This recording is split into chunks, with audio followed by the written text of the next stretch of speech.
Hello and welcome back to the Deep Dive on the English Podcast channel. I am your host speaker. And I am your expert speaker. You can call me Helen. Today we have gathered the collection of source materials focused on some really practical wisdom. We're talking about managing daily challenges. Yeah. From keeping a safe home to maintaining your health and securing financial comfort. We know that as we get older, true stability, it really comes from two things, doesn't it? Peace of mind and health. That is right. But how can we best manage our homes and our habits to support those things, without feeling overwhelmed? That is what we are going to explore today. And that is our mission. We want to look at wisdom that is really tailored for our senior audience. We will distill it down to simple, achievable steps that you can take, right now, to improve your daily life. It is all about simplification. Okay, so let us unpack this first area of wisdom then. Yeah. The importance of a clean living space. When we talk about cleaning, I think a lot of people just think about how things look. They do, but it is not just about aesthetics at all. A clean house is fundamentally tied to your physical health and your mental well-being, especially as our bodies might become a little more vulnerable. Right. Our sources are very clear on this. Regular cleaning removes harmful things, like bacteria, dust, and viruses. I think we sometimes forget what a health hazard just, simple everyday dust can be, especially if you have allergies or other sensitivity. Precisely. Sweeping, mopping, wiping surfaces, it all reduces the chances of getting sick. And when you are a senior, recovering from even a common cold can take much longer. It just puts more stress on the body. So prevention is key. It is. Prevention through cleanliness is a really powerful tool for staying vital.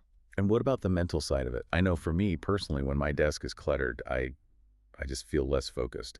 Does that apply to the whole house? It translates completely. Beyond the physical health, there is this crucial mental aspect. We sometimes call it reducing your cognitive load. Cognitive load. Yes.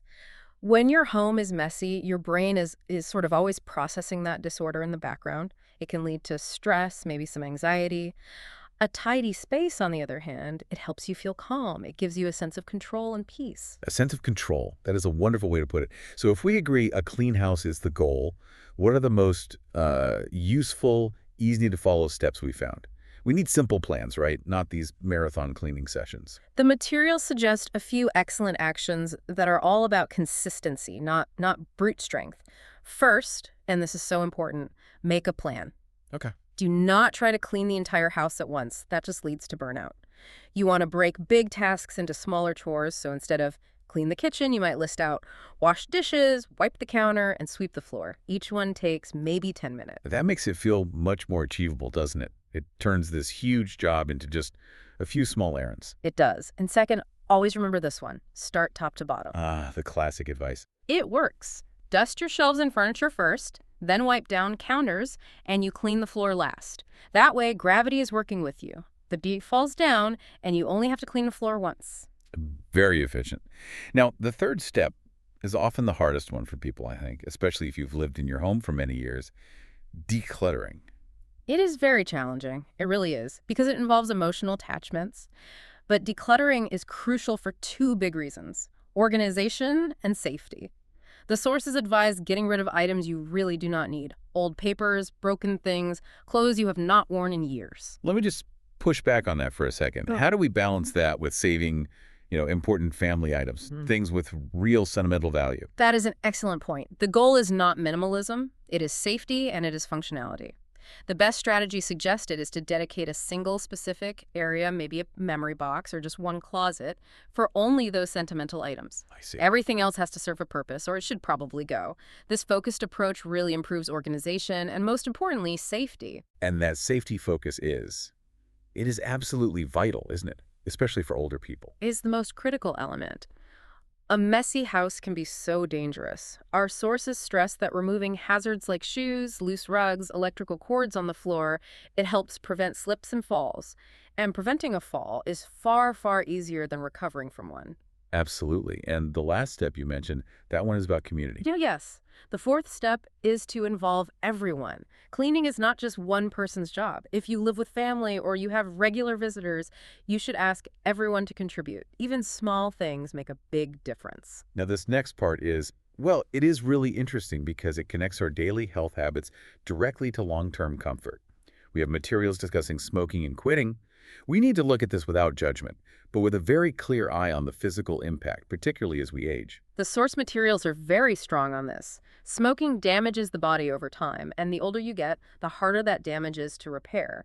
It affects the lungs, of course, making breathing difficult, and it weakens the immune system. And when the immune system is weak, what does that mean in a practical sense for someone? The practical consequence is that recovery from common illnesses.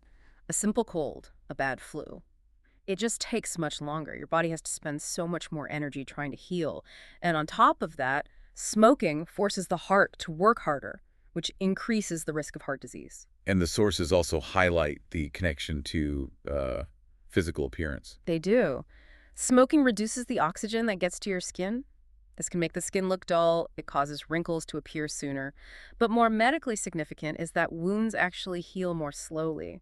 Smoking restricts blood flow and just makes it harder for the body to repair itself. It really is a ripple effect through the whole body. And of course, we cannot overlook the impact of secondhand smoke. No, we absolutely must not. Secondhand smoke, sometimes called passive smoking, it harms people around the smoker.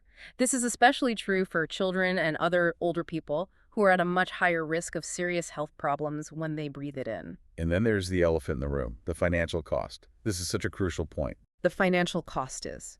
It's staggering. Cigarettes are so expensive.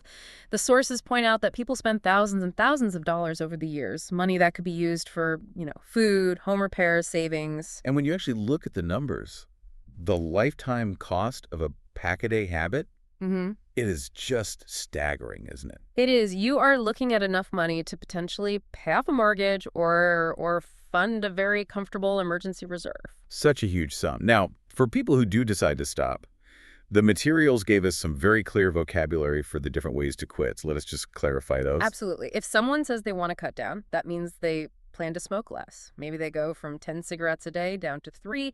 It is a gradual reduction. Okay, a slow approach. Yeah. But then there is the more dramatic option, going cold turkey. Yes. If you decide to go cold turkey, that means you stop smoking immediately, suddenly, and entirely with the plan to never smoke again. The sources do say this is generally the hardest way to quit because of the sun withdrawal, but it is also the fastest way. And whether you are cutting down or going cold turkey, you have to rely on willpower. Willpower is essential. It is that strength of mind, that desire you need to carry out a really difficult decision. To overcome that urge to reach for a cigarette, you need strong willpower. But the materials also remind us that getting professional support can make a huge difference, too. And that cost, that financial cost we just talked about, that is a perfect lead-in to our final section, which is about financial security. Yeah. Running out of money causes enormous stress. So we found 5 principles shared by a wealthy man that are actually easy for anyone to understand. These are excellent fundamental rules, and they are incredibly simple. The first one is the foundation of everything. Spend less than you earn. This sounds so incredibly basic, but why do so many people struggle with it? Because it requires discipline. It requires planning. If you make $3,000 a month, you must save a portion of that, even if it is only $100 to start. You simply cannot build a safety net if your expenses are higher than your income. You have to track where the money is going. That is the crucial starting point for everyone, really. Once you have that discipline, what is the second principle? Have an emergency fund. You can think of this as your financial safety net. It is designed specifically for life's curveballs. Oh, I think everyone has had that moment. A leaky pipe or a car repair that turns into a huge financial headache because there was no cash ready. Exactly. An emergency fund protects you when those unexpected things happen. The sources suggest aiming for 3 to 6 months of your basic living expenses. And you keep it in an account that is easy to access, like a savings account. It prevents you from having to borrow money when a disaster strikes. So we have saving and we have our safety net. That brings us to how we can grow our money. And the third principle, it is about investment, but maybe not in the way you might think. That is right. The best first step for most people is to invest in yourself. If you have existing skills, carpentry, plumbing, administrative work, anything, invest a little time or money to master them even further. That is interesting. I think most people would expect you to say, stocks or real estate. Why focus on existing skills first? Because your skill set is the most reliable asset that you own. This is about continual learning, about improving your own expertise to increase your ability to earn. Taking a refresher course or learning a new technology, these are all investments in yourself. They help you earn based on the value you create. A great way to future-proof your ability to earn. And the fourth principle. The fourth is related to debt. Avoid high-interest debt. This means staying away from credit card debt or payday loans. The interest rates there can just explode, and they make the original debt so much harder to pay back. That kind of debt can destroy any savings you've managed to build. Right. And once you have your savings, your skills, and your debt is managed, we get to the final principle. The fifth principle is to create passive income. This means you are letting your money work for you rather than you always working for money. You can invest in property, start a small rental business, or use reliable interest-bearing accounts. But this only works if you have applied those first four principles first. That is invaluable guidance. Now, quickly, let's clarify some financial terms we hear, especially about bankruptcy. Yes. Our sources clarify the difference between two common terms in the United States, Chapter 11 and Chapter 13 bankruptcy. And how are they different? Well, Chapter 11 is for companies, for businesses. When a factory or a store goes under, which means it goes bankrupt and stops working, it files for Chapter 11. The company tries to keep operating while it pays off its debt over time. Okay, so Chapter 11 is for businesses. What about for a person? Chapter 13 is for people, for individuals. If you have large personal debts, maybe from medical bills or car loans, and you simply cannot pay them back, you can file for Chapter 13. This lets you create a repayment plan, usually over 3 to 5 years, to pay off your debts in a systematic way. It is a tool for individuals to get a fresh financial start. So we have looked at how small, deliberate changes, from making a simple cleaning plan to understanding the importance of an emergency fund, how they can lead to greater peace of mind and better health and financial control. We covered a lot of ground today. We discussed the benefits of making your home spotless and the difficulty of going cold turkey on bad habits. We noted the cost is measured in both years of life and thousands of dollars, and we shared those 5 foundations of financial freedom. It truly is about making informed choices today that will secure your tomorrow. Security does not just happen by accident. It happens by putting these simple principles to work consistently. We discussed the importance of those 5 financial principles. To recap, they were: spend less than you earn, have an emergency fund, invest in yourself, avoid high-interest debt, and create passive income.